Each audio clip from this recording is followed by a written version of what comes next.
Sini saya akan menjelaskan tentang konsep pengukuran risiko. Pengukuran risiko di sini adalah suatu proses untuk menandai seberapa besar risiko yang akan ditanggung oleh perusahaan. Manfaat pengukuran risiko.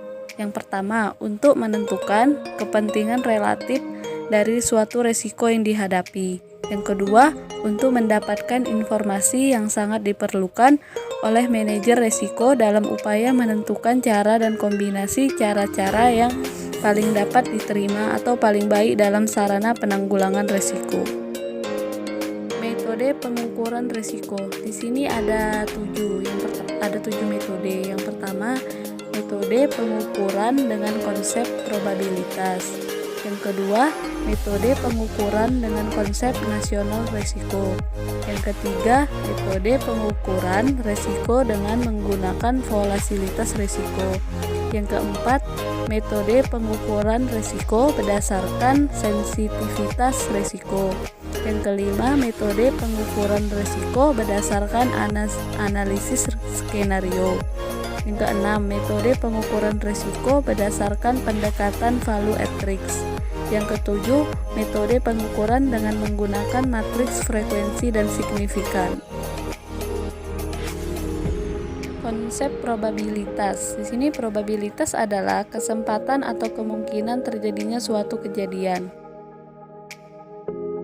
Ada dimensi yang diukur. Yang pertama itu besarnya frekuensi kerugian, artinya beberapa kali terjadinya suatu kerugian selama satu periode tertentu. Yang kedua, tingkat kegawatan atau keparahan dari kerugian tersebut.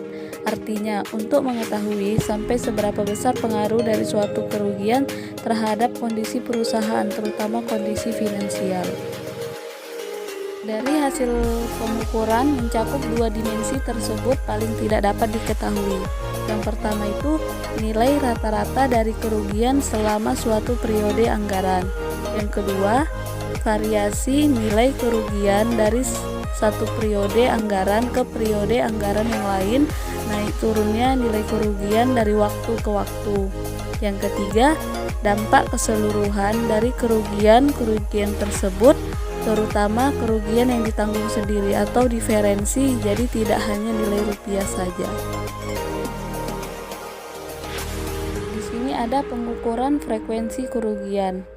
Yang pertama itu kerugian yang hampir mungkin terjadi atau almost nil, yaitu risiko yang menurut pendapat manajer risiko tidak akan terjadi atau kemungkinan terjadinya sangat kecil sekali atau hampir tidak mungkin terjadi.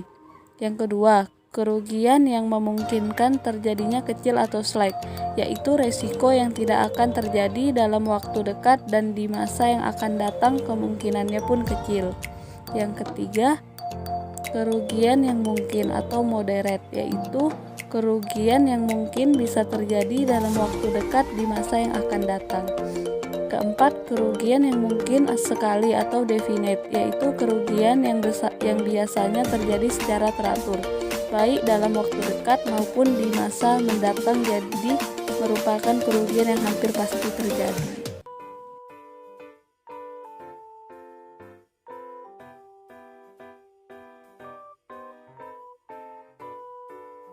Jikalau ada kesalahan pengucapan ataupun lainnya.